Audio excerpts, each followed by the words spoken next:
ठीक है, इसको बोल रहे क्योंकि ऐसे करेंगे ना फिर आपको पढ़ना सरल भी लगेगा। और जब जो पढ़ते जाएंगे उसमें क्या होगा, जैसे मान लो अभी फर्स्ट यूनिट है, मुश्किल से 3 से 4 दिन लगेंगे फर्स्ट यूनिट, या ये कहते हैं ये जो आने वाला वीक बस इसी में फर्स्ट यूनिट कंप्लीट होगी। तो फर्स्ट यूनिट कंप्लीट होने का मीन्स क्या हुआ कि हमें स्टार्टिंग से बस अपना पेन उठाओ और हमको बताओ कि क्या हमने पढ़ा है, उसका आंसर देते जाओ। ठीक, हम तो कोई रिवीजन करके भी नहीं बैठते ना, मेरे पास इतना टाइम है, ठीक है, लेकिन हमको पूरा सिलेबस 1 to ऑल लर्न है।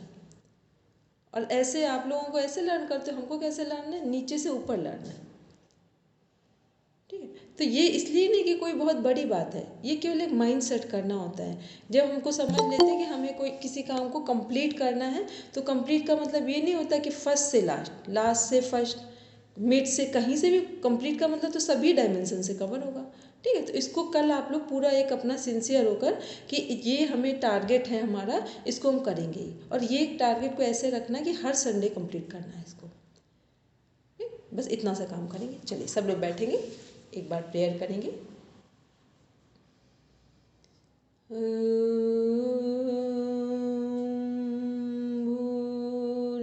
भूर्भुवः स्वः तत्सवितुर्वरेण्यं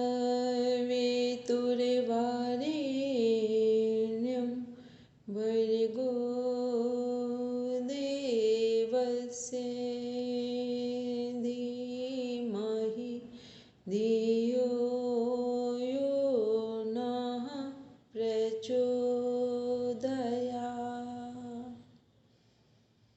Now rub your palm, touch your eyes, then open your eyes. अच्छा ये बताओ, जो सुबह आधे घंटे इस समय डीप ब्रीदिंग करते हो उसका कुछ बेनिफिट दिखाई दिया कि नहीं दिखाई दिया? पूरे दिन में लगा कि उसको कुछ बेनिफिट मिला है? सही में करेंगे ना तो जो हमने बोला आपसे पहले कि 5 घंटे का काम 1 घंटे में करेंगे। ठीक, क्योंकि हम लोगों ने पढ़ाई ऐसे ही की है, केवल प्राणायाम ही हमारा आधार है पढ़ाई करने का। क्योंकि उसमें क्या होता है, कंसंट्रेशन बढ़ता है। 5 घंटे का काम 1 घंटे में होगा, और जो आपने लर्न किया है वो एज इट इज़ लर्न रहेगा। और वैसे लगेगा आपको लर्न नहीं है, लेकिन जब आपको ज़रूरत होगी जहाँ, वहाँ लर्न होगा। अभी क्या होता है, जहाँ ज़रूरत है एग्ज़ाम हॉल में लर्न नहीं है, बाहर लर्न है। ठीक है, और प्राणायाम से क्या बेनिफिट मिलता है कि प्रेजेंट सेंस ऑफ माइंड जिसे बोलते हैं ना, कि जहाँ ज़रूरत है वहाँ लर्न होगा। ठीक है, चलिए अब हम लोग बस एक छोटा सा रिवीजन लेंगे और आगे बढ़ेंगे, क्योंकि इस दिन रिकॉर्डिंग प्रॉपर नहीं हुई थी। हम लोग पढ़ रहे थे दर्शन, तो इसमें है भारतीय षट दर्शन, आस्तिक दर्शन, दर्शनों के रचनाकार ऋषियों के नाम, योग दर्शन महर्षि पतंजलि, सांख्य दर्शन महर्षि कपिल, न्याय दर्शन महर्षि गौतम, वैशेषिक दर्शन महर्षि कणाद, वेदांत ब्रह्मसूत्र दर्शन महर्षि व्यास बादरायण जी, मीमांसा दर्शन महर्षि जैमिनी। योग दर्शन एवं सांख्य दर्शन पूर्णतः योग ग्रंथ हैं। योग दर्शन में योग की परिभाषा इस प्रकार है, योगश चित्तवृत्ति निरोधः, अर्थात चित्त के वृत्तियों का निरोध यानी नितांत रुक जाना ही योग है। और यही सूत्र पूरी बुक का बेस है योग दर्शन का।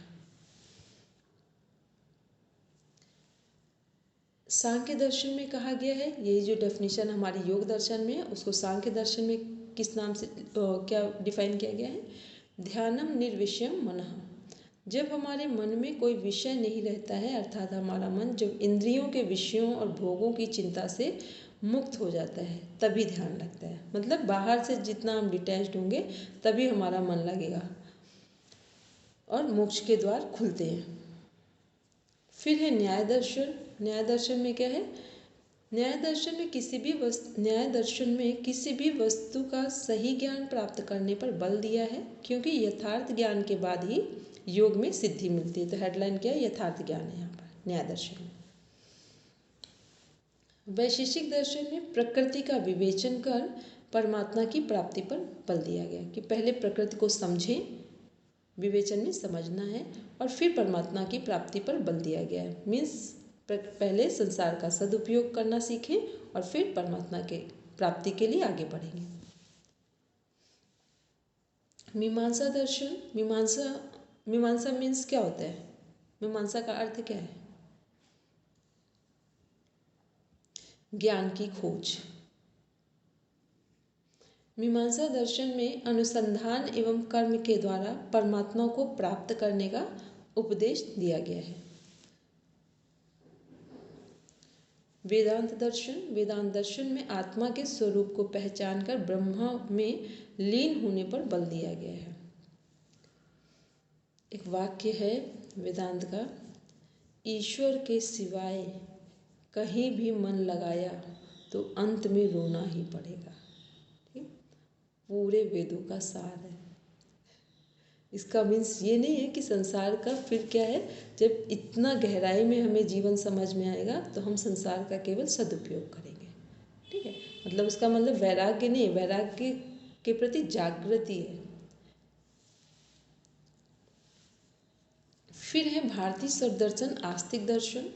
भारतीय ज्ञान परंपरा में ज्ञान का अथाह भंडार कहे जाने वाले ग्रंथ जो कि वैज्ञानिक एवं तार्किक भी हैं, जिन्हें दर्शन या शास्त्र कहा जाता है। दर्शन कैसे हैं? वैज्ञानिक भी है, विज्ञान भी समाहित है और उसमें तर्क भी समाहित है। भारतीय दर्शनों में 6 दर्शन, जिनमें से जो पेयर है हमारे योग, सांख्य, न्याय, वैशेषिक, वेदांत, मीमांसा। किसको हम बोले वेदांत मीमांसा के अभी राइटर याद है, रचनाकार याद है, बोलेंगे? दिव्या बोल रहे क्या? हेलो दिव्या। हाँ जी मैम। हाँ बोलो। मीमांसा के महर्षि जैमिनी हैं और वेदांत के वेद व्यास जी हैं। वेरी गुड, ठीक है। न्याय वैशेषिक के बोलेंगे कालिंदी में। महर्षि कणाद। न्याय के गौतम, महर्षि गौतम। ठीक है।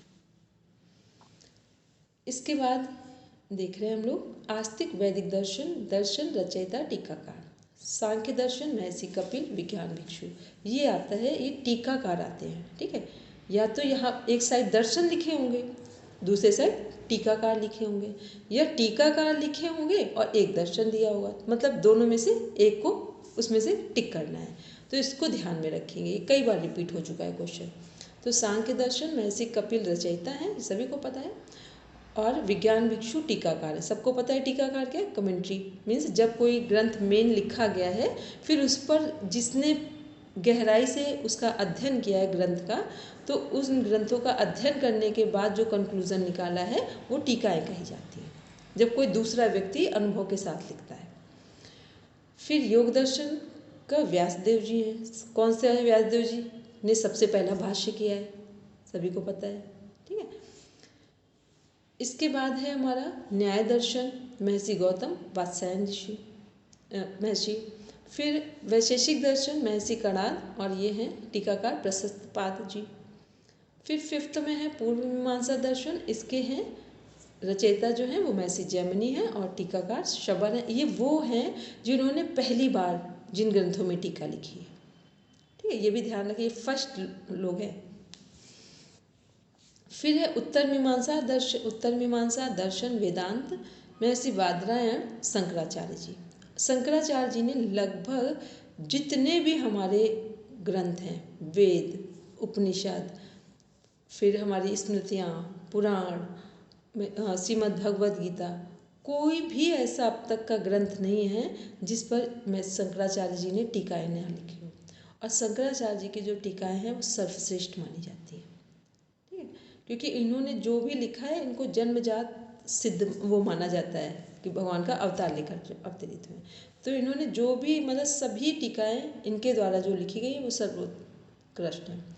और फिर इनका एक ग्रंथ है जिसका नाम है विवेक चूड़ामणि, शंकराचार्य जी का। ठीक, गुरुपादष्टकम करके है। इनकी बहुत सारी चीज़ें हैं, फिर जब अभी आगे बात करेंगे तब डिफाइन करेंगे। बोलेंगे पढ़ना में कुछ कह रहे हैं? इसमें जो शंकराचार्य और आदि शंकराचार्य दोनों एक ही हैं। हाँ वही है, वही आदि शंकराचार्य है। ठीक है, जो आदि शंकराचार्य जी की बात करते वही है। फिर है हमारा योग दर्शन, भारतीय सरदर्शनों में से एक मुख्य दर्शन, महर्षि पतंजलि जी द्वारा रचित है। महर्षि व्यास जी द्वारा प्रथम विस्तृत भाष्य संस्कृत में किया गया है। योग दर्शन को मोक्ष शास्त्र की संज्ञा दी जाती है। ये हमने उस दिन लिखवाया भी था कि अपने 4th यूनिट में लिख लीजिए जाकर। फिर योग दर्शन में 4 अध्याय हैं, प्रत्येक अध्याय को पाद कहते हैं। चारों पादों के नाम समाधिपाद, साधनपाद, विभूतिपाद, कैवल्यपाद हैं। पूरे दर्शन में कुल 195 सूत्र हैं, 195। चारों पाद की सूत्र संख्या 51, 55, 55, 34, 51, 55, 55, 34 है। ये जो लोग शायद दिव्या नए हैं, बाकी लगभग पुराने जो नहीं भी जुड़े हैं वो भी लोग पढ़ चुके हैं इन चीज़ों को। चारों पाद के नाम है जो समाधिपाद, साधनपाद, विभूतिपाद, कैवल्यपाद रखा गया है वो किस आधार पर रखे गए। समाधिपाद मीन्स हुआ कि व्यक्ति को पहले जीवन का लक्ष्य दिखाया जाए कि है क्या, ठीक है। साधनपाद मीन्स हुआ कि जो हमारे जीवन का लक्ष्य है उसके लिए हम किस तरह की साधनाएं करें लक्ष्य को प्राप्त करने के लिए। फिर विभूतिपाद है कि जो हमने साधन किए हैं, जो साधनाएं की हैं वो सही है या गलत है, तो उनके फल मिलेंगे तभी तो हमें पता चलेगा। मान लो हमने कहा कि प्राणायाम करने से मन एकाग्र होगा, तो ये साधना हो गई, ठीक है। उसका फल क्या हो गया, एकाग्रता हो गई। तो जब एकाग्रता मिलेगी तभी तो आपको लगेगा कि हमने प्राणायाम ठीक किया है। तो प्राणायाम क्या था, साधनपाद है। और प्राणायाम का फल जो एकाग्रता है वो क्या है, विभूतिपाद है। तो जो भी हम अपने लक्ष्य को प्राप्त करने के लिए साधनाएं करते हैं या साधन अपनाते हैं, वो सबका जो परिणाम आएगा वो क्या है, विभूतिपाद है, ठीक। तो विभूतिपाद केवल करेक्शन के लिए है कि जो हमने किया है वो सही है या नहीं है, बस इतना है। फिर है कैवल्यपाद, लेकिन जो हमें साधनाओं से फल प्राप्त हुए, फल का प्राप्त होना भी आवश्यक है, क्योंकि फल प्राप्त नहीं होंगे, विभूतियाँ प्राप्त नहीं होंगी तो साधनाएं गलत हैं। तो साधनाएं सही हैं, इसलिए विभूतियों का प्राप्त होना अत्यंत आवश्यक है। लेकिन अपने लक्ष्य को समाधिपाद में हमें लक्ष्य दिखाया गया था, कैवल्यपाद में लक्ष्य को प्राप्त कर रहे हैं। तो जब लक्ष्य को प्राप्त करेंगे तो स्टार्टिंग के सभी जो सीढ़ियां हैं उनको छोड़ देंगे, ठीक है।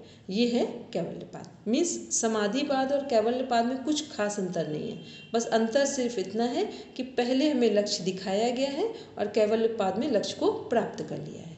बीच वाले जो दो हैं वो लक्ष्य को प्राप्त करने का एक साधन है और साधन से जो फल मिले हैं वो विभूतिपाद है। लेकिन कैवल्य को प्राप्त करने के समय सभी को मतलब सहज में छोड़ देना है, ठीक है। त्यागने में तो कठिनाई दिख रही, सहज में छोड़ना है।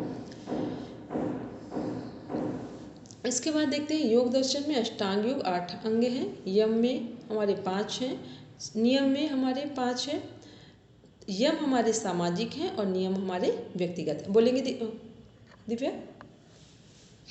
मैम ये पूछना था, ये विभूतिपाद है, इसमें आपने बोला कि साधना को सही या गलत जांच मतलब कैसे पता करें, तो ये जांचने के लिए होता है? एक बार फिर से थोड़ा। जांचने के लिए नहीं होता। देखो मान लो अभी हमने एक एग्जांपल दिया कि प्राणायाम से एकाग्रता बढ़ती है, ठीक है। और एकाग्रता पढ़ने में ही जरूरी नहीं है, साधना को जितने भी हम अगर अपना लक्ष्य प्राप्त करेंगे वहाँ पे भी तो एकाग्रता की जरूरत है। तो प्राणायाम क्या है, साधना है, ठीक है, साधन है हमारे जिनसे हमें एकाग्रता हमारी बढ़ेगी। तो प्राणायाम से यदि एकाग्रता बढ़ रही है तो समझ लो कि हमारा प्राणायाम ठीक है।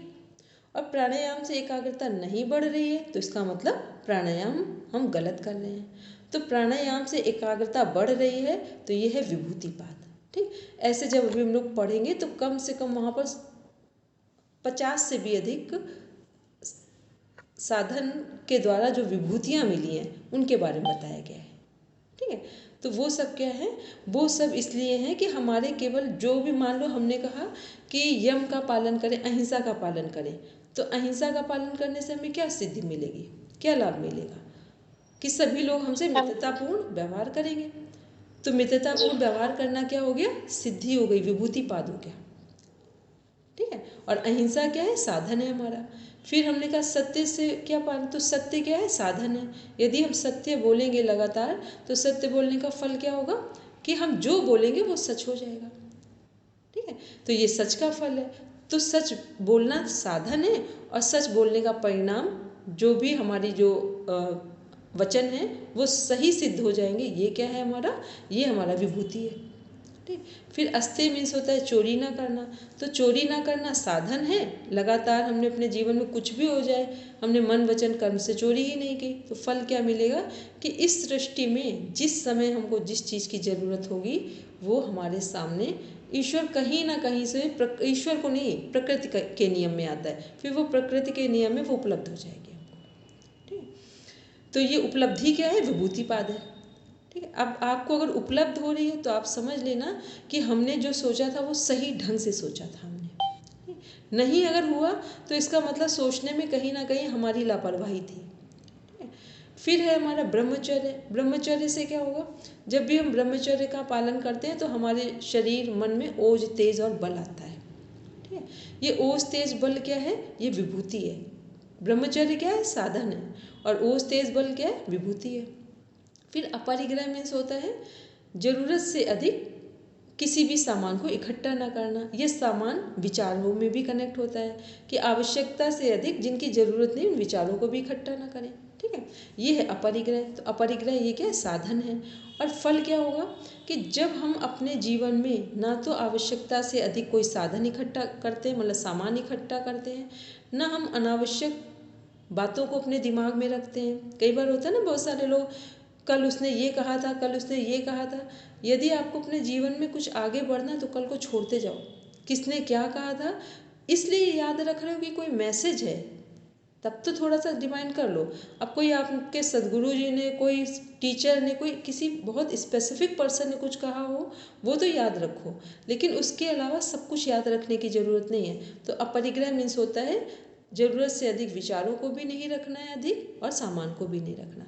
और जब हमारा दिमाग खाली होगा, हमारा घर खाली होगा, तो क्या दिखाई देगा, तो हमें अपने, जब दिमाग खाली होगा तो हम अपने पास्ट को भी देख पाएंगे, प्रेजेंट को भी फील कर पाएंगे कि आज जो प्रेजेंट है वो पास्ट के किस कारण से है, और जो फ्यूचर है वो कैसा होगा। ठीक। अभी हम लोगों को कई बार लगता है ना कि आज मेरे पास जो सिचुएशन है उसके हम लोग बहुत सारे दुख के कारण ढूंढते, ध्यान से देखेंगे वो हमारे ही कार्मिक अकाउंट है, किसी का कोई होता ही नहीं है दूसरा यहाँ पर। तो ये क्या है, ये है हमारे साधन है, और विभूतिपाद में इन्हीं साधनाओं के फल है। क्लियर हो दिव्या? Yes ma'am. ठीक है। फिर यम क्या है, हमारी सामाजिक है, क्योंकि अहिंसा, सत्य, अस्तेय, ब्रह्मचर्य, अपरिग्रह, इसमें से कौन व्यक्ति प्रभावित होगा, सामने वाला, चाहे वो हमारे घर का व्यक्ति हो, दूसरा कोई भी हो। और जब नियम की बात करेंगे तो डायरेक्ट हम ही होंगे यहाँ पर, यम में भी हम ही होंगे, लेकिन यम और नियम में थोड़ा सा अंतर है कि यम में दूसरा व्यक्ति भी जुड़ेगा, नियम में कोई नहीं जुड़ेगा। यदि हमें आत्मसंतुष्टि फील हो रही है तो हो सकता है यही ग्रुप में सब बैठे हैं, बाहर भी लोग बैठे हैं, पर उन्हें नहीं फील हो रही है। किसी को 10 रुपये मिला, वो 10 रुपये में इतना खुश है, और कुछ के पास 1 लाख रुपये तब भी वो दुखी है, क्योंकि आत्मसंतुष्टि का जो पैमाना है वो किसी व्यक्तिगत या कोई संपत्ति साधन पर डिपेंड नहीं करता है, वो व्यक्ति की अपनी मानसिक स्थिति पर डिपेंड करता है। ठीक है।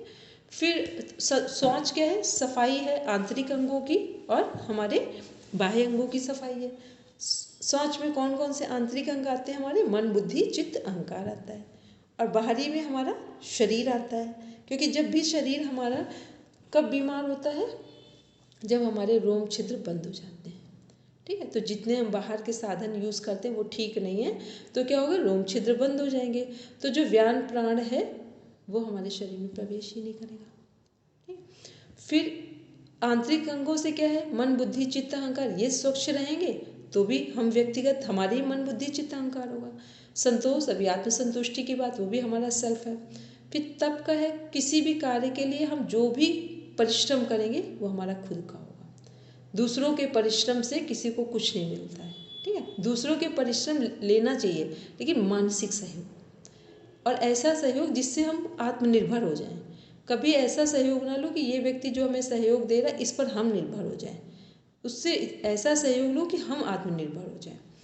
फिर है स्वाध्याय। स्वाध्याय में स्वयं का अध्ययन करना, ये भी व्यक्तिगत हो गया।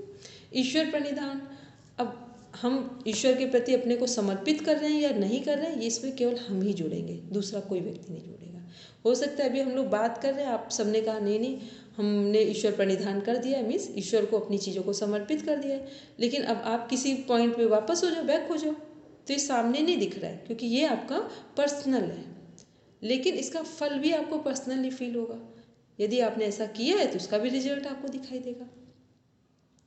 फिर आसन, प्राणायाम, प्रत्याहार, धारणा, ध्यान, समाधि, ये क्या है? अष्टांग योग है। इसमें से जो फर्स्ट यम नियम आसन प्राणायाम प्रत्याहार है, इनको क्या बोलते हैं? बहिरंग साधन।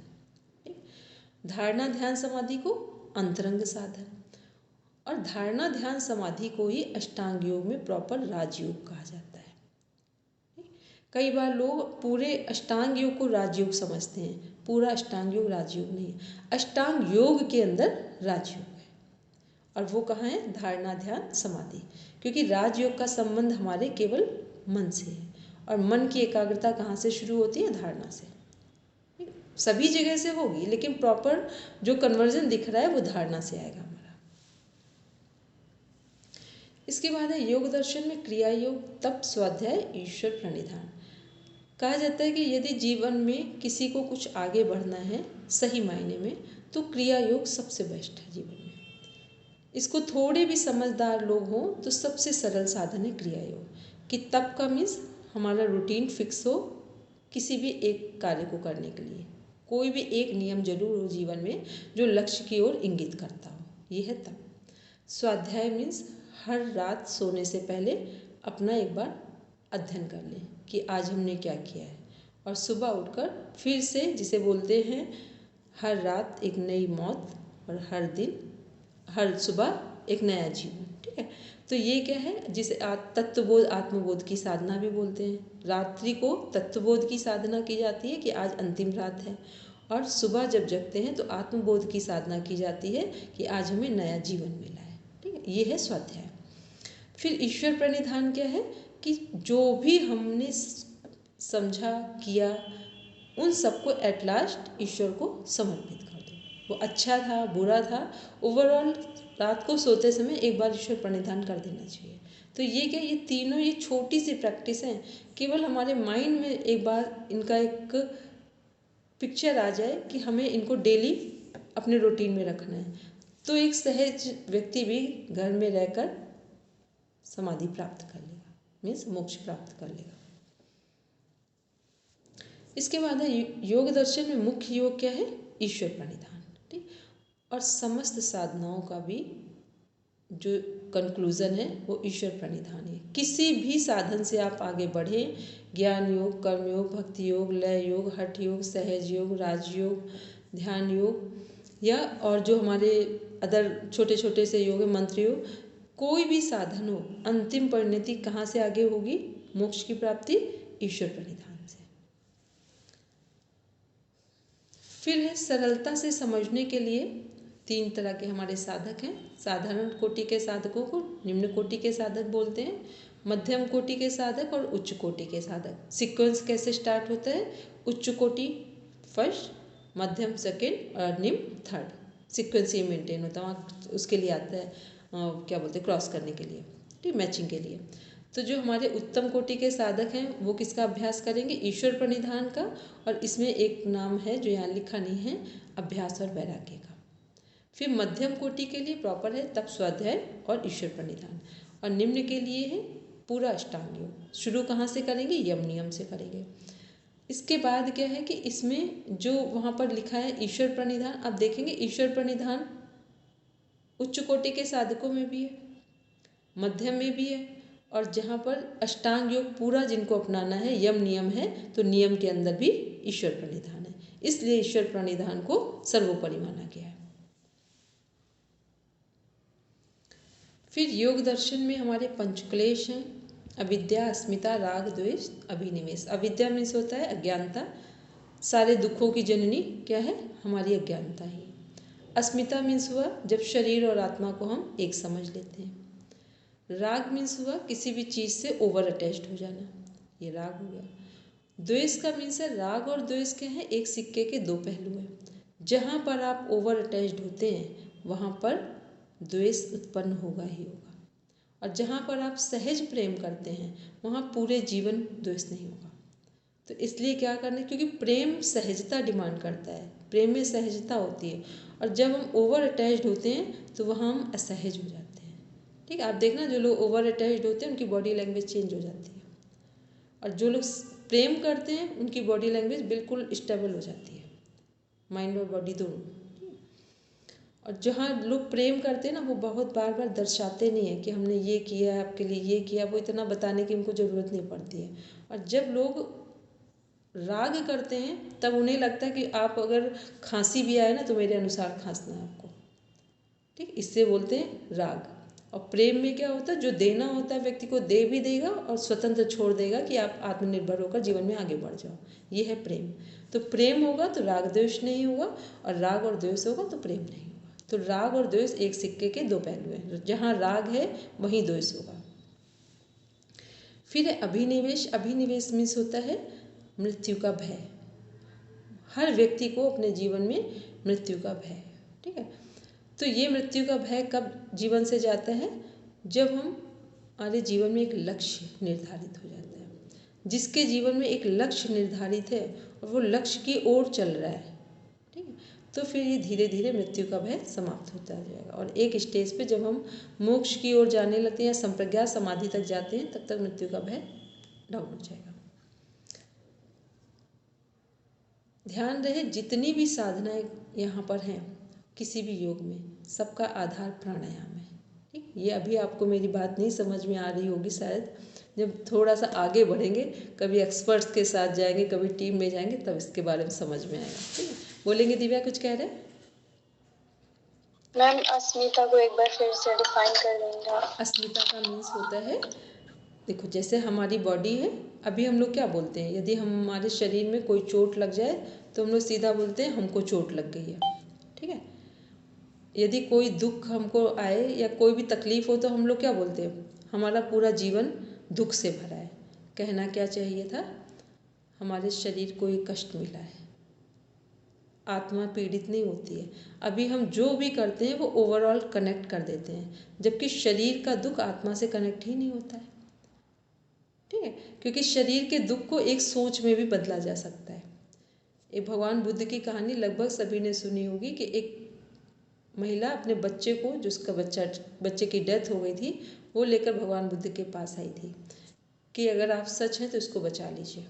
ठीक है, बहुत प्रार्थना की, तो फिर भगवान बुद्ध ने कहा कि एक काम करो, किसी भी एक पूरे गांव में चले जाओ, किसी भी एक घर से एक थोड़ी सी सरसों के दाने ले आओ, लेकिन ये सरसों के दाने उस घर से लाना जिस घर में किसी की मृत्यु ना हुई हो।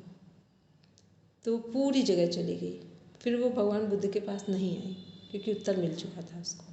ठीक है, तो ये क्या है कि जब हमें थोड़ा सा ज्ञान होता है, समझ होती है, तो फिर हम ऐसे देखते हैं जीवन को, और जब समझ नहीं होती तो हम क्या देखते हैं कि हमारा शरीर ही सब कुछ है। बहुत सारे लोग आपने देखा हो, अभी तो आप लोग पता नहीं जुड़े हो गए, मिले भी हो गए, बहुत सारे लोग काम करते हैं तो वो क्या बोलते हैं, हम कर रहे जितना इस जन्म में कर पाएंगे, नहीं तो अगले जन्म में करेंगे आकर। इसका मीन समझे, इसका मीन्स हुआ कि शरीर एक कॉस्ट्यूम है, वो उतर जाएगा, नया जन्म होगा, वहाँ से यात्रा शुरू करेंगे। योग दर्शन में ऑलरेडी हम लोग भाव प्रत्यय विधेय प्रकृति लय पढ़ चुके हैं। ठीक है, कि जहाँ से हमारी साधनाएं छूटती हैं, दूसरा जन्म वहीं से, जहाँ से दूसरा जन्म मिलेगा तो साधनाएं वहीं से शुरू हो जाएंगी। ठीक है, तो शरीर को मतलब ये है कहने का सरल शब्दों में दिव्या, कि शरीर में जो कष्ट हैं उनको शरीर का समझें, उसको हम अपने पूरे जीवन का और आत्मा को वहाँ ना जोड़ें। ठीक है, क्योंकि आत्मा हमारे शरीर से अलग होकर जी रही, और यदि हमने अपने जीवन को आत्मसंतुष्टि के भाव से जीना शुरू कर देते तो फिर हमारे जीवन में रोज रोज के जो कष्ट हैं ये महसूस ही ना होते, क्योंकि हम आत्मा को तो कुछ समझते ही नहीं, बस जो काम कर रहे हैं शरीर के आराम के लिए करते हैं, और जितना हम शरीर के आराम के लिए जो भी कार्य करते हैं उसका अंतिम परिणति दुख ही है। ठीक, ऐसा लगता है ना कि जो लोग एसी है जिनके घरों में, उनको ऐसा लगता है जैसे बहुत बड़ी चीज़ आ गई है एसी, और उन्हें पता है जब उन्हें तकलीफ़ होती है तो इस समय एसी वालों से पूछो कितनी बीमारियां बढ़ रही हैं। ठीक, तो एक तरफ लगता है ना, जितने ज़्यादा आप कंफर्ट जोन में जा रहे हो, ये क्या आपके को लग रहा है आप सुविधाजनक चीज़ों का मतलब इस्तेमाल कर रहे हो, कुछ भी नहीं है, धीरे धीरे आप अपने शरीर को रोगी कर रहे हो। तो यहाँ क्या है कि शरीर के लिए जो भी कष्ट आए उनको आत्मा से ना जोड़े। मतलब शरीर और आत्मा को एक ना समझे। आत्मा हमारी अलग है, जो हमारे श्रेष्ठ मार्गदर्शन के लिए हमें प्रेरित करती है। कुछ भी करे, आत्मा एक बार हाँ ना बोलती है, करने जा रहे हैं नहीं, इस शरीर के लेवल पे नहीं है। शरीर एक माध्यम है, आत्मा उसका मार्गदर्शक। तो इसलिए जो भी हम शरीर और आत्मा को एक समझेंगे, उसी का नाम अस्मिता है। अभी दिव्या जब योग दर्शन पढ़ेंगे ना, तब इसको प्रॉपर डिफाइन करेंगे, ठीक है। उसमें फिर पूरी क्लास इसको उसी में कनेक्ट होगी, अस्मिता में। इसके बाद हम लोगों ने यहाँ पढ़ा कि विस्तार से आगे जानेंगे, ये हम लोग जब योग दर्शन 4th यूनिट पढ़ेंगे। अब देखते हैं सांख्य दर्शन। अब बी अलर्ट, सब बैठ जाओ, बोलो दिव्या हेलो। यस वो मैम पहले से हैंड रेस था वो। अच्छा, वही वाला था। कोई बात नहीं, चलो दिव्या पढ़ोगे कि दिव्या बाहर होगी? नहीं मैम वो ठीक है, आप रहने दो, चल अपन में पढ़ी। सांख्य दर्शन के अंतर्गत सांख्य का अर्थ एक अर्थ में संख्या संबंधी अथवा आंकलन करने वाला, क्योंकि इसमें 25 तत्वों की गणना है, जबकि योग दर्शन में 26 तत्वों की गणना है। सांख्य यानी सम्यक ज्ञान, सम्यक ज्ञान पढ़ेंगे, उसको हटा देंगे। सम्यक ज्ञान अर्थात पूर्ण ज्ञान ही सांख्य ज्ञान है। सांख्य दर्शन के सिद्धांत सत्कार्यवाद, द्वैतवाद, त्रिविध दुख, 25 तत्व और विकासवाद। सांख्य दर्शन के मुख्य कॉन्सेप्ट में क्या क्या चीजें हैं? सत्कार्यवाद का सिद्धांत है, द्वैतवाद है। द्वैतवाद का मीन्स क्या हुआ? प्रकृति और पुरुष, शरीर और आत्मा, ये द्वैतवाद है। दो चीजें अलग अलग है। त्रिविध दुख क्या है हमारे, जिसे हम लोग बोलते हैं आध्यात्मिक दुख, आधि भौतिक और आधि दैविक दुख। 25 तत्व, अभी आगे हम लोग चार्ट भी देखेंगे, ठीक है। विकासवाद का सिद्धांत क्या है? मीन्स ये लगातार प्रगति की ओर है, ठीक है। इसका स्क्रीनशॉट ले लो, मोस्ट इंपॉर्टेंट। सारे कम से कम इसमें से 20 क्वेश्चन डिजाइन हो रहे हैं।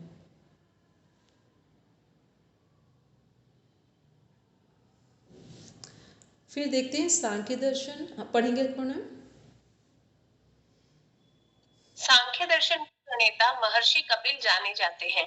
यह दर्शन प्राचीनतम दर्शनों में से एक है। यह दर्शन सत्कार्यवाद सिद्धांत, कार्य एवं कारण का प्रतिपादक है और सृष्टिवाद सिद्धांत का खंडन करते हुए विकासवाद का समर्थन करता है। श्रीमद् भगवत गीता में सांख्य को ज्ञान योग भी कहा गया है। यह दर्शन द्वैतवाद का समर्थन करता है और न्याय दर्शन के ईश्वरवाद का विरोध करता है। सांख्य दर्शन के अनुसार सृष्टि का निर्माण प्रकृति एवं पुरुष से हुआ है। सबसे पहले देखेंगे जो सत्कार्यवाद का सिद्धांत है, उसका प्रॉपर मीनिंग क्या है। कार्य एवं कारण, ठीक है। कार्य क्या है? प्रकृति है।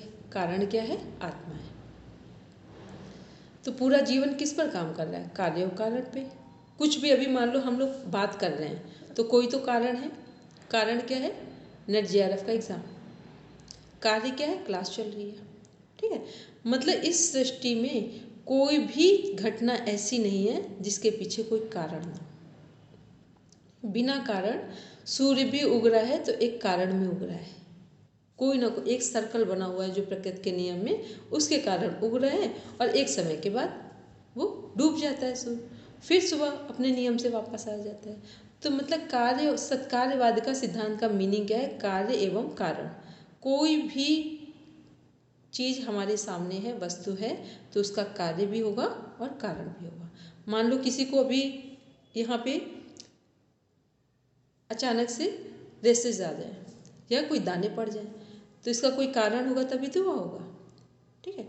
अचानक से किसी को बहुत खांसी आने लगे, तो खांसी आने के पीछे कोई कारण होगा।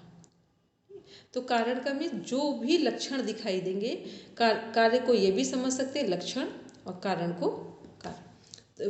तो क्या होगा कि कोई भी मान लो रोग है किसी को, तो लक्षण देखकर हम किसका पता लगाते हैं? कारण का। लक्षण देखकर कारण का पता लगाते हैं। तो यदि कोई, अभी हम लोग बात कर रहे हैं, तो यदि हम बात कर रहे हैं तो ये क्या हो गया, कार्य। तो आप समझ सकते हैं कि हम बात कर रहे हैं, इसका मतलब हम जीवित हैं। जीवित होने का प्रमाण क्या है कि आत्मा अंदर बैठी है। क्लियर हो दर्शन की भाषा में कि जीवित हैं, हम आपसे बात कर रहे हैं, जीवित हैं पहली चीज। तो जीवित होने का प्रमाण क्या है, कारण क्या है कि आत्मा हमारे अंदर बैठी है। और यदि आत्मा नहीं होगी तो फिर कार्य भी नहीं होगा, तो हम बोलेंगे भी नहीं। तो ये क्या है, सत्कार्यवाद का सिद्धांत कार्य एवं कारण का प्रतिपादक है और सृष्टिवाद सिद्धांत का खंडन करते हुए विकासवाद का समर्थन करता है। सृष्टिवाद सिद्धांत क्या है, वो टोटल ईश्वर पर आधारित है। ठीक है, उसको भी पढ़ेंगे। छोटी छोटी चीज़ें एक दूसरे से मैच भी करती है, थोड़ा सा डिफरेंट भी है। फिर श्रीमद् भगवद गीता में सांख्य को ज्ञान योग भी कहा गया। कौन सा चैप्टर है,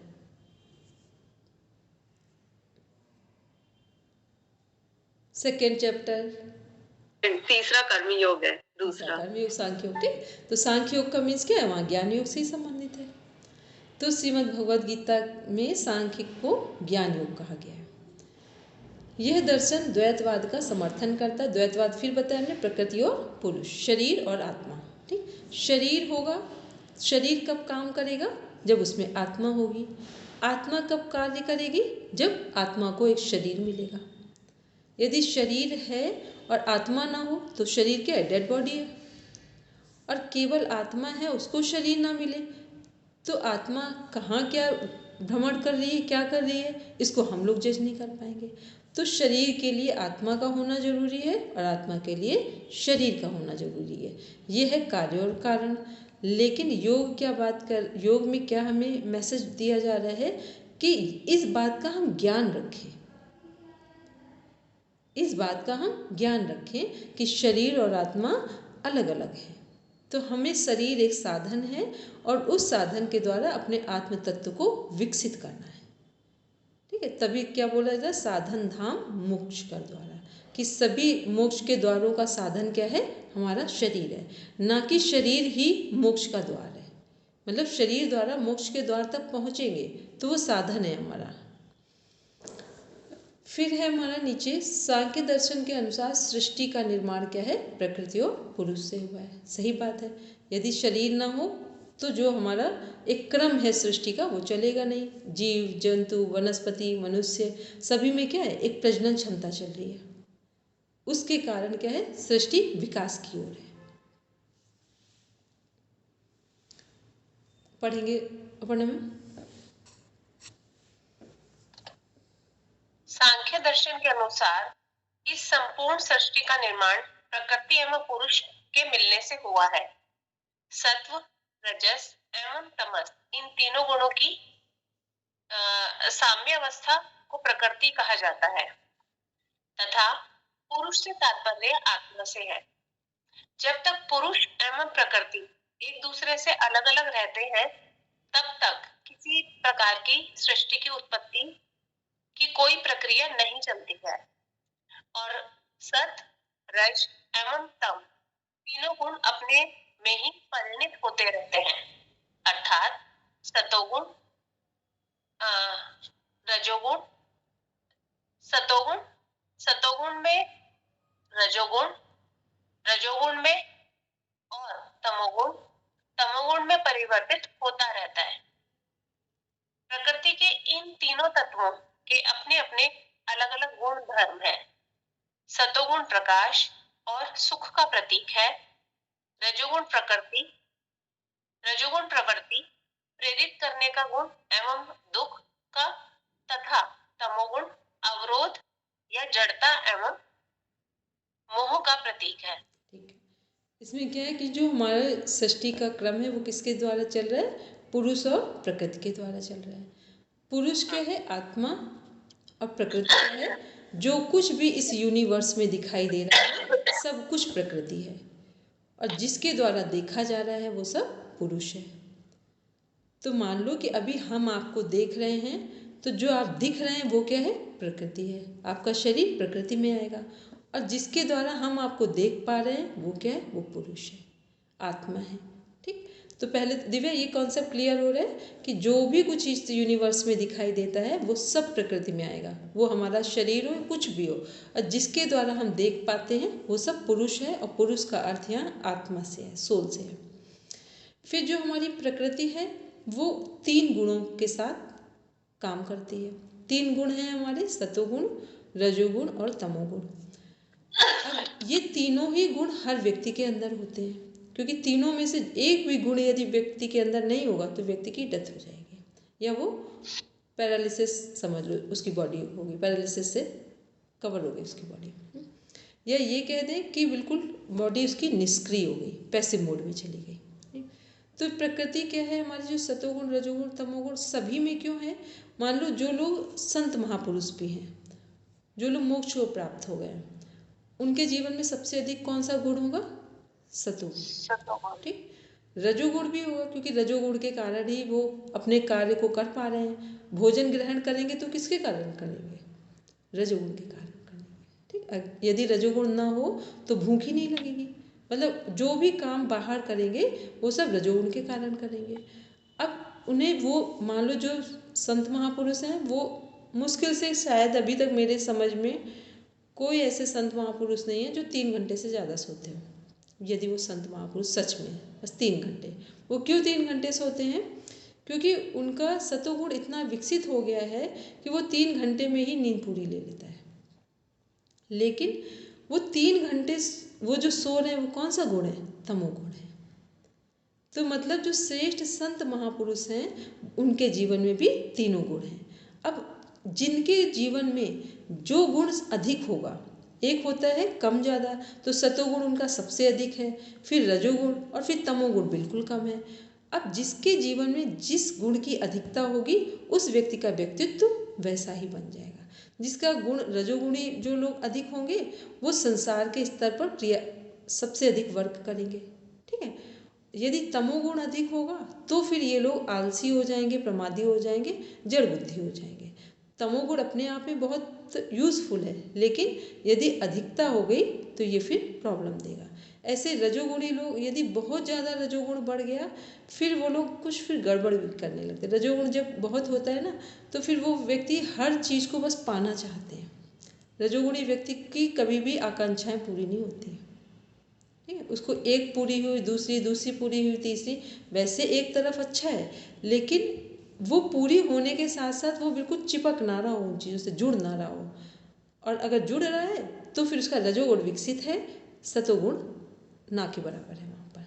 ठीक है, तो हर व्यक्ति के अंदर तीनों गुण हैं, जिसके अंदर जिस गुण की अधिकता होगी उसका व्यक्तित्व वैसा ही बन जाएगा।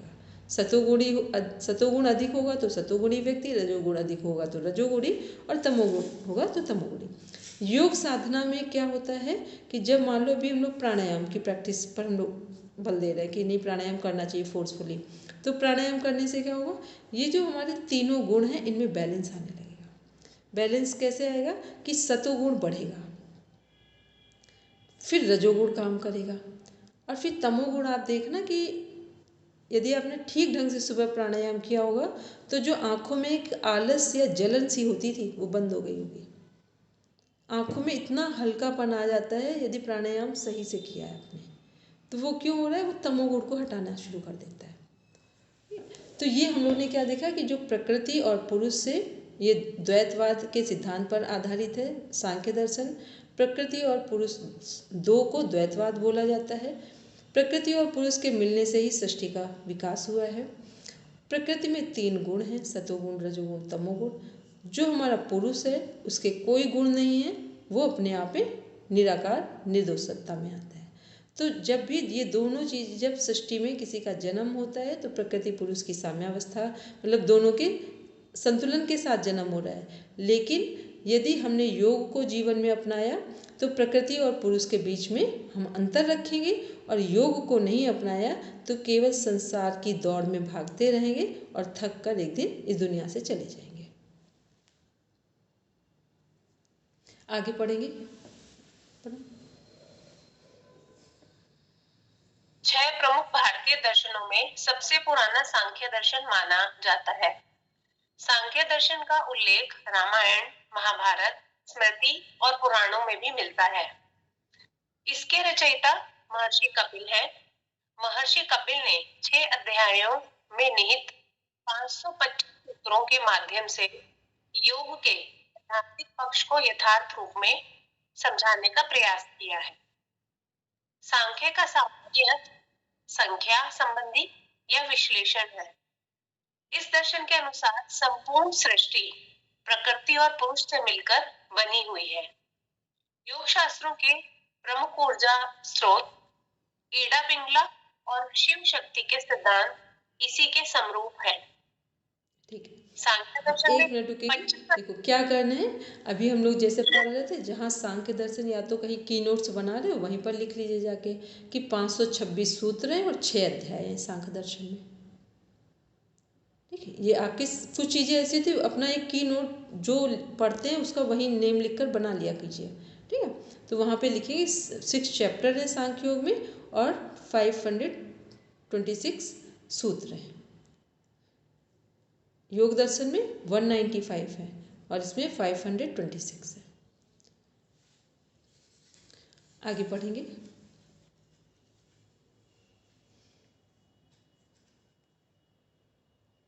सांख्य दर्शन में 25 तत्वों का वर्णन किया गया है। तत्वों की संख्या गिनने के आधार पर ही इस दर्शन का नाम सांख्य पड़ा है। इन 25 तत्वों का विस्तृत रूप से वर्णन इस प्रकार है। देखो, सांख्य के 2 अर्थ हैं। पहला संख्या है, नंबर्स हैं। दूसरा सांख्य का अर्थ क्या था? ज्ञान योग। श्रीमद् भगवद गीता में जो सांख्य का अर्थ है वो ज्ञान है। मतलब एक है सांख्य का अर्थ संख्या, नंबर, दूसरा है सांख्य का मीन्स ज्ञान।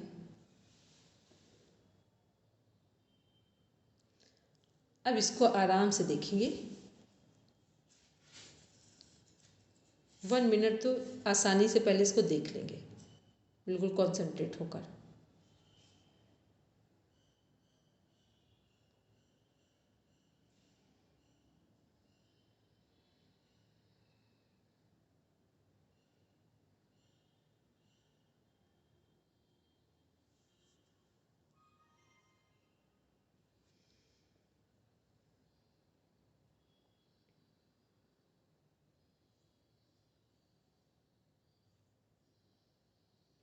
देखो इसमें क्या लिखा, अभी हम लोगों ने पढ़ा था सांख्य दर्शन में कितने तत्व हैं? 25। ठीक, योग दर्शन में 26। योग दर्शन में 26 कैसे हैं? क्योंकि 25 के बाद वहाँ पर पुरुष विशेष एक नाम दिया गया है, ईश्वर को अलग रखा गया है। क्योंकि योग दर्शन क्या एक्सेप्ट कर रहा है, लगभग सभी कर रहे हैं, लेकिन उन्होंने अपना एक कॉन्सेप्ट दे दिया तो और क्लियर हो गया कि हम लोग सब कुछ बन सकते हैं। क्या नहीं बन सकते हैं? ईश्वर नहीं बन सकते। ठीक है, ईश्वर के जैसे बनेंगे तो क्या हो जाएगा? संत, महापुरुष, महर्षि बन जाएंगे। हालांकि जो ईश्वर के रूप में भी जो अवतारी लोग आते हैं उनके भी सद्गुरु होते हैं, लेकिन जो एक निराकार ईश्वर की सत्ता है, जो वो कभी भी कोई नहीं बनेगा, मतलब ईश्वर नहीं बनेंगे। तो क्या बनेंगे? तो इसलिए क्या बोलते हैं कि जो जितना विकसित है उसके अंदर ईश्वरीय गुणों उतने अधिक है। जो जितना विकसित है उसके अंदर ईश्वरीय गुण सबसे अधिक है। और ये विकसित का मतलब योग की भाषा में। तो इसमें है सांख्य दर्शन में 25 तत्व हैं। तत्वों का वर्णन किया गया। तत्वों की संख्या गिनने के आधार पर ही इस दर्शन का नाम सांख्य पड़ा। ये जो तत्व हैं, जो 25 तत्व हैं, इनको जो काउंटिंग कर रहे हैं, इसी के आधार पर इसका नाम सांख्य पड़ा है। इन 25 तत्वों का विस्तृत रूप से वर्णन इस प्रकार है। पहले है प्रकृति और पुरुष, तो 2 हो गए, सब काउंट करते जाना कि 25 हो कैसे रहे। प्रकृति और पुरुष। फिर है प्रकृति और पुरुष के बाद किसका जन्म होता है? बुद्धि का। ठीक है, अब ध्यान रखेंगे क्वेश्चन में महत्व तत्व पूछ लिया जाता है। ये महत्व तत्व क्या है? बुद्धि ही है। ठीक, क्योंकि अब नेट JRF है, बस यहाँ पर इस तरह की चीज़ें स्टार्ट होंगी। फिर इसके बाद बुद्धि के बाद किसका जन्म हो रहा है?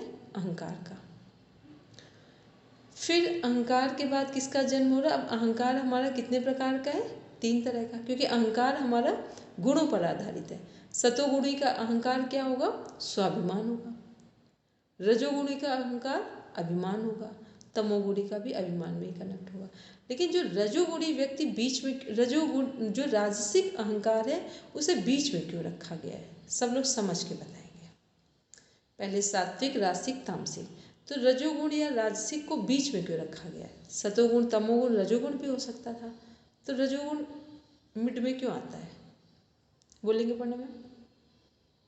क्योंकि ये बैलेंस कर रहा है, यानी बहुत ज्यादा सत्व की तरफ भी नहीं है और तमस की तरफ भी नहीं, एक्सट्रीम्स में बैलेंसिंग वाले पोजीशन में है। बैलेंस तो नहीं कहेंगे, बैलेंस तो नहीं बोलेंगे, लेकिन हाँ इसमें राजसिक रजोगुण में क्या होता है कि देखा होगा जो लोग बहुत ज़्यादा काम करते हैं, बहुत धनी हैं, धनाढ्य लोग हैं, रिच लोग हैं, वो देखना बहुत सारे धार्मिक कार्यों में रुचि लेते हैं, ठीक है, धार्मिक कार्यों में रुचि लेते हैं, लेकिन उनका धार्मिक कार्य में सब जगह एक दिखावा भी होगा, मतलब वो कनेक्ट हो रहा होगा मीडिया के साथ। ऐसा नहीं होगा कि वो चुपचाप से करने का मन बना चुके हैं कि सब काम करेंगे तो जो कुछ भी कहीं समाज में लगाएंगे वो सब चुपचाप से शांति से दे देंगे, ठीक है। तो राजसिक रजोगुण क्या है, वो सतोगुण से भी प्रभावित है और तमोगुण से भी प्रभावित है, ठीक है। जो जैसे अपना में बोले कि बैलेंस का मतलब बिल्कुल संतुलन हो जाएगा, तो संतुलन तो नहीं कहें, संतुलन होगा तब तो योग को, ज्ञान को प्राप्त हो जाएंगे, ठीक है। तो संतुलन नहीं होगा, लेकिन ये दोनों गुण होंगे उनके अंदर, मतलब सतोगुण की तरफ भी उनका मन प्रभावित है और तमोगुण तो रहेगा ही, क्योंकि हमने आप लोग से कई बार बोला एक होता है दया और एक होता है करुणा, ठीक। दया में राजसिक लोग दान करते हैं, करुणा में जब कोई कुछ देता है ना, वो किसी का ये नहीं सोचता है कि हमने किसी को कुछ किया है तो अब हमें किसी से बताने की ज़रूरत है, ये होती है करुणा। और दया में क्या होता है, व्यक्ति को लगता है बिना बताए तो दिया ही नहीं जा सकता है दान, ठीक है, ये है दया। तो दया और करुणा का मीन्स ऐसे ही होता है वेदना और संवेदना। वेदना क्या होती है, जब हम किसी की चीज़ों को फील करते हैं या ये कि इसको प्रॉब्लम है। संवेदना मीन्स होता है जिसको प्रॉब्लम है उसे अपने जैसा ही फील कर ले जाए, वो होती है संवेदना, ठीक। तो ये सारे वर्ड्स क्या हैं, बहुत छोटे छोटे से, ऐसे कुछ क्वेश्चन अलग से कॉमन क्वेश्चन में आ जाते हैं, तो उनको हमें कनेक्ट करना होता है। चलिए फिर हम लोग देखते हैं सात्विक जो अहंकार है हमारा, उसमें कौन कौन सी चीज़ें हमारी आ रही हैं, मन, ज्ञानेंद्रियाँ और कर्मेंद्रियाँ। ज्ञानेंद्रियाँ कितनी, 5 सेंस ऑर्गन है हमारे, ठीक है, 5 हैं। फिर कर्मेंद्रियाँ कौन कौन सी, हाथ, पैर, मुख और मल मूत्र का जो द्वार है हमारे, तो ये 5 हो गए। फिर तामसिक अहंकार की तरफ हम लोग देख रहे हैं, वहाँ पर 5 महाभूत हैं। महाभूत क्या है हमारे, पृथ्वी, जल, अग्नि, वायु और आकाश। तन्मात्राएं कौन कौन सी हैं हमारी, पृथ्वी, गंध, जल, रस, अग्नि, रूप, वायु, स्पर्श, आकाश, शब्द, ये हमारी तन्मात्राएं होंगी। तो ये हमारे 25 हो गए। अब दिव्या काउंट करके बताओ 25 हो रहे हैं कि नहीं हो रहे हैं? मोनिका मैम, दिव्या, जिनको जिनको हो रहे हैं दिव्या 25। हेलो दिव्या। मैम जी मैम हो रहे हैं, ठीक है, क्योंकि हम जब स्टार्टिंग में पढ़ रहे थे ना तो हमको ये 25 में कन्फ्यूज़न हो जाता था बार बार, फिर बड़ा ध्यान से जब समझा तब समझ में आया। मैम एक बार ये तन मात्राएं फिर से बता देंगे आप क्या? हाँ, तन मात्राएं हैं, पहले लिखो एक साइड में अपने 5 महाभूत, पृथ्वी, जल, अग्नि, वायु और आकाश, ठीक। लिखने का क्रम है, सबसे पहले लिखना आकाश, फिर वायु, फिर अग्नि, फिर जल और फिर पृथ्वी। आकाश, वायु, अग्नि, जल, पृथ्वी, ठीक है। इसको नीचे के क्रम से पढ़ते हैं, तो लिखेंगे तो ऊपर से, क्योंकि लास्ट में आकाश आएगा, ठीक। अब इसके सामने लिखेंगे आकाश की तन्मात्रा है शब्द, वायु की स्पर्श, अग्नि की रूप, जल का रस और पृथ्वी का गंध। आकाश का शब्द मीन्स हुआ कि हम जो भी बोलते हैं वो कहाँ जा रहे हैं, आकाश में, ठीक। दूसरा आकाश तत्व है कहाँ पर, गले में, तो हमारी वाणी का सोर्स क्या है, यही है, कंठ ही है हमारा। फिर है हमारा वायु, वायु का स्पर्श क्यों है, क्योंकि जो हवा है उसको हम लोग महसूस करते हैं। फिर अग्नि क्या है, जब भी अग्नि जलेगी तो उसमें अग्नि का रूप से मीन्स है कि अग्नि में प्रकाश उजाला होता है, दिखता है। फिर जल में रस का मीन्स हुआ कि जितना हमारे शरीर में यदि ब्लड है तो ये क्या है, जल ही है, रस ही है। जितनी भी चीज़ों, मान लो हम लोग जूस पी रहे हैं तो वो क्या है, एक तरह से तो जल ही है, ठीक है, उसकी तन्मात्रा रस है, लेकिन है क्या वो जल। मतलब कोई भी लिक्विड होगा उसमें जल तत्व ही होगा, ठीक। अब वो रस किसी भी फॉर्म में हो सकता है, ब्लड भी बन सकता है जल से, और जल से जूस भी बन सकता है। फिर पृथ्वी गंध क्यों है, क्योंकि पृथ्वी तत्व को कभी भी देखेंगे, यदि मिट्टी है उसमें पानी डालिए तो खुशबू आती है, ठीक। सबसे सरल तरीका इसको समझने का। दिव्या हैंड रेज किया है कि अभी कुछ समझ नहीं आया है? मैम वो पहले का ही चलिए ठीक है, अब क्लियर हो गया दिव्या? Yes ma'am. फिर हम लोग देख रहे हैं सांख्य मत के अनुसार सृष्टि के निर्माण की प्रक्रिया। प्रकृति, पुरुष, महत बुद्धि, अहंकार। फिर अहंकार से किसका जन्म हो रहा है, पंच तन्मात्रा, पंच महाभूत, मन, पंच ज्ञानेंद्रिय। अब देखो इसका स्क्रीनशॉट ले लो दिव्या, इसमें अलग से भी लिखा हुआ है। पंच महाभूत क्या है, पंच तन्मात्राएँ क्या हैं, पंच ज्ञानेंद्रियाँ, पंच कर्मेंद्रियाँ, सभी कुछ दिया हुआ है। पंच महाभूत में पंच तन्मात्राएं शब्द, स्पर्श, रूप, रस, गंध। पंच महाभूत पृथ्वी, जल, तेज, वायु, आकाश। पंच ज्ञानेंद्रियाँ चक्षु मीन्स आँखें, श्रोत्र मीन्स कान, त्वक मीन्स त्वचा, रसना मीन्स जीभ, घ्राण मीन्स नाक। फिर पंच कर्मेंद्रियाँ क्या हैं, हस्त, पाद, पायु, पाड़ी, उपस्थ, जो हाथ, पैर, मुख और मलमूत्र का द्वार। फिर लास्ट में है योग दर्शन को शेषेश्वर सांख्य दर्शन भी कहा जाता है, इसको नोट कर लेंगे, ठीक है, ये क्वेश्चन आता है आपका। इसके बाद है सांख्य के 25 तत्व को योग दर्शन, तो 25 तत्व तो योग दर्शन मानता है, और ईश्वर को 26 तत्व में काउंट करते हैं। इसमें से पायु, पाड़ी, उपस्थ बोलेंगे क्या है? इसमें से पायु, पाड़ी और उपस्थ। जी मैम। इसमें पायु का हाँ, अर्थ क्या है? ये पानी की जगह मुझे लगता है वाणी होना चाहिए, क्योंकि ये मुख का विषय है। पायु को बोल रहे हैं मैम ये उपस्थ तो मीन्स एनस पार्ट से रिलेटेड। ठीक है। पाड़ी, पानी मुझे लगता है मीन्स वाणी होना चाहिए था यहाँ। चलिए आज होमवर्क में एक बार चेक करके इसको शॉट ले लेंगे, फिर मैसेज करके उनको भेज देंगे, गलत है सही है या इसका सही मीनिंग क्या है, ठीक है। चलिए सब शांति पाठ के लिए बैठेंगे। कल का सभी का होमवर्क है, अपना syllabus to the point define करेंगे, ठीक है। ओम शांति शांति शांति। सर्वारिष्ठसु शान्तिर्भवतु। Now rub your palm, touch your eyes, then open your eyes. चलिए सभी को प्रणाम, शुभ रात्रि। कल मिलेंगे हम लोग संडे को।